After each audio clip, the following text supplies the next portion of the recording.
नमस्कार, आप देख रहे हैं शुरू कर चुके हैं टीवी भारत 24। मैं हूं मनोज सिंह राजपूत। स्वागत करता हूं आप सबका टीवी भारत 24 के डेली शो द खास खबर में। आज के खास खबर में बात होगी चाइना की। दरअसल चाइना ने 29 अगस्त को एक्स पर, जो पहले ट्विटर हुआ करता था, उसके ऊपर अपना एक नया मैप रिलीज कर दिया है, जो कि वो हर साल ही करता है। लेकिन इस बार और अगले साल भी उसने इंडिया के कुछ दो हिस्सों को अपने यहाँ पर बता दिया है। अब कौन से ये दो हिस्से? अरुणाचल प्रदेश और दूसरा है एक्साई चीन।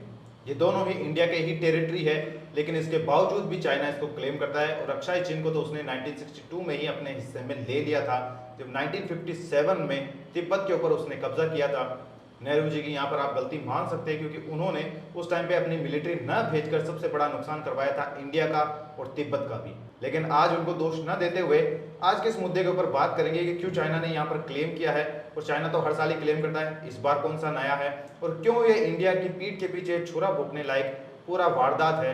इसके ऊपर सरकार ने क्या रिप्लाई दिया है और ये पूरा मामला है क्या, इन सब के बारे में बात करेंगे। लेकिन सबसे पहले बात करते हैं आज की कुछ हेडलाइंस की, ताकि आपको ये पता चले कि देश विदेश में चल क्या रहा है। सबसे पहले बात कर लेते हैं प्रज्ञान रोवर की। दरअसल आप सब लोगों को पता होगा, चंद्रयान 3 की हमने जो सक्सेसफुल लैंडिंग कराई थी, जिसने पूरे भारत को, पूरे विश्व में काफी ज्यादा प्रतिष्ठा दिलवाई थी, सम्मान दिलवाया था। और इसका क्रेडिट हमारे इसरो के साइंटिस्ट को भी जाता है और सरकार को भी कहीं ना कहीं जाता ही है। लेकिन यहाँ पर सबसे बड़ी एक और जीत मिलनी है, लेकिन इसके बावजूद भी हमें एक सबसे बड़ी जीत मिली है, जिसका नाम है प्रज्ञान रोवर ने कम से कम 7 से 8 नए एलिमेंट चांद के ऊपर खोज निकाले हैं, जो कि एक तरीके से छोटा सा कॉम्प्लीमेंट्री गिफ्ट है प्रज्ञान रोवर की तरफ से इंडिया को। और वो कौन से एलिमेंट है जो कि प्रज्ञान पर मिले हैं, जरा उनके बारे में जान लीजिए। ये है sulphur, aluminium, selenium, iron, chromium, Titan, silicon और ऑक्सीजन। लेकिन जो इसका मुख्य काम था, यानी चांद पर पानी ढूंढना, उसके ट्रेसेस अभी तक हमें नहीं मिले हैं। अगर मिल जाते तो इंडिया के लिए और भी सबसे बड़ी जीत होगी। वहीं आज की दूसरी हेडलाइन की बात करें तो निकल कर आ रही है यूपी से। दरअसल यूपी के अंदर जो लोकसभा चुनाव है 2024, उसको लेकर बहुजन समाजवादी पार्टी यानी बीएसपी की अध्यक्ष मायावती ने एक बड़ा ऐलान कर दिया है। मायावती ने साफ किया है कि आगामी चुनाव के अंदर, चाहे वो लोकसभा के हो चाहे वो विधानसभा के, उसमें वो अकेली लड़ेंगी। मायावती ने उन सभी अटकलों को खारिज कर दिया है जिसमें उनके विपक्षी दलों के गठबंधन को लेकर, चाहे वो INDIA वाला हो या फिर मोदी सरकार का NDA, उन दोनों से वो इतर अपना चुनाव लड़ेगी यूपी के अंदर और भी भारत के कई सारे हिस्सों में। जीत और हार ये तो आने वाला समय बताएगा, लेकिन उनका ये फैसला काफी ज्यादा बड़ा है और इस मामले में कुछ अपडेट आएंगे तो आपको टीवी भारत 24 पर देखने को जरूर मिल जाएंगे। वहीं आज की तीसरी हेडलाइन की बात करें तो निकल कर आ रही है अरविंद केजरीवाल से। दरअसल अरविंद केजरीवाल की जो प्रवक्ता है आम आदमी पार्टी की, प्रियंका कक्कर, उन्होंने ये कहा है कि वो अरविंद केजरीवाल का जो नाम है वो सुझाती है विपक्ष के PM पद का, यानी INDIA का जो गठबंधन है, उसमें अगर कोई PM पद का कोई कैंडिडेट होना चाहिए तो अरविंद केजरीवाल होना चाहिए।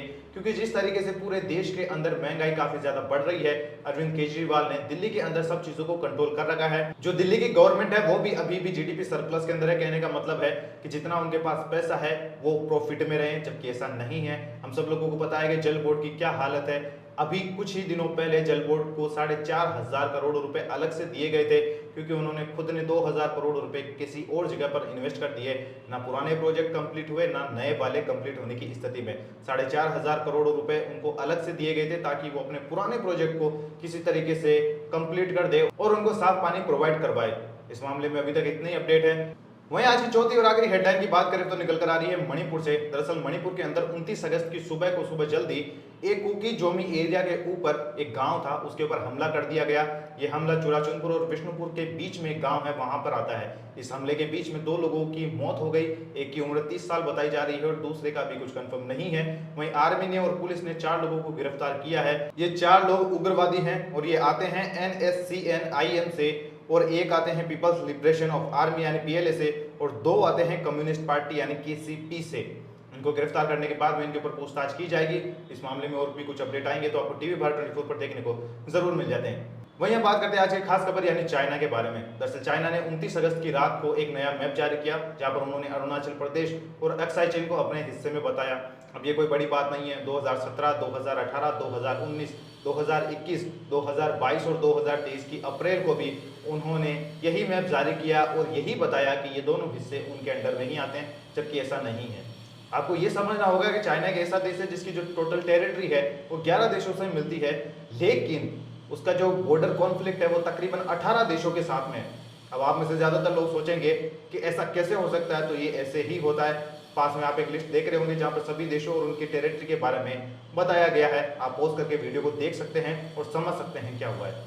वही चाइना की बात करें तो चाइना में एक टर्म्स बहुत ज़्यादा फेमस है, 100 ईयर्स ऑफ ह्यूमिलेशन। दरअसल माओ जेडोंग जब 1944 के अंदर जीतकर चाइना के जो प्रेसिडेंट बनते हैं, उसके बाद में उन्होंने ये कहा कि 100 साल तक चाइना के ऊपर काफ़ी ज़्यादा अत्याचार हुए और अब उस चीज़ का वो बदला लेंगे। उसी के तहत 1953 के अंदर से लेकर 1957 के बीच में उन्होंने तिब्बत के ऊपर कब्जा किया था और जो अरुणाचल प्रदेश है उसको वो तिब्बत का ही अखंड भाग मानते हैं और जो अक्साई चीन है उसको तो उन्होंने 1962 के अंदर ही अपने अंडर में ले लिया।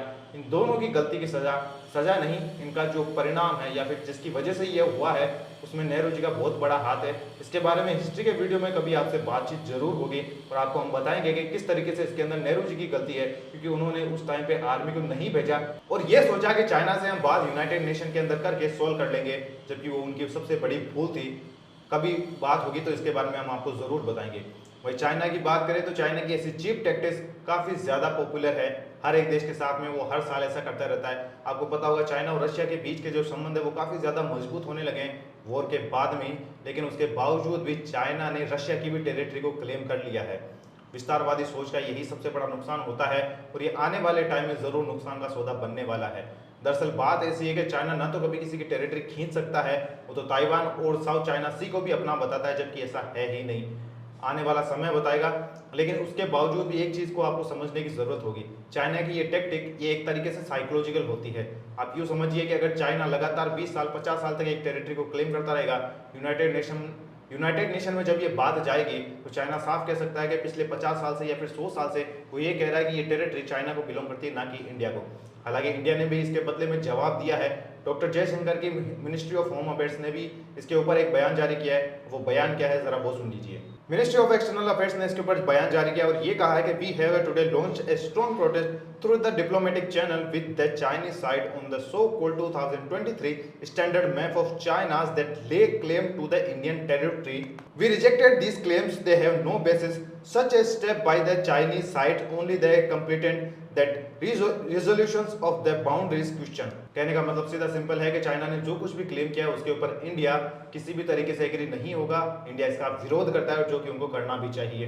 वहीं बात करें तो असल मुद्दा कुछ और है। दरअसल चाइना के जो एक्सपोर्ट है, जो उनका जो इंफ्रास्ट्रक्चर का जो पूरा मार्केट है, उनकी जीडीपी की 30% जो पूरा मार्केट आता है वो पूरा इंफ्रास्ट्रक्चर से ही आता है और पूरी तरीके से कोलैप्स होने की कगार के ऊपर है, क्योंकि चाइना की सबसे बड़ी जो मैन्युफैक्चरिंग कंपनी है जिसका नाम है एवरग्रांड, उसके ऊपर $326 बिलियन का लोन है। उसका जो शेयर मार्केट है वो एवरीडे लॉसेस के अंदर जा रहा है। आज की बात करूं तो तकरीबन 17% से वो नीचे ड्रॉप हो चुका है और आने वाले समय में ये बैंकरप्ट तो हो चुका है, लेकिन इसकी हालत काफ़ी ज़्यादा खराब होने वाली है।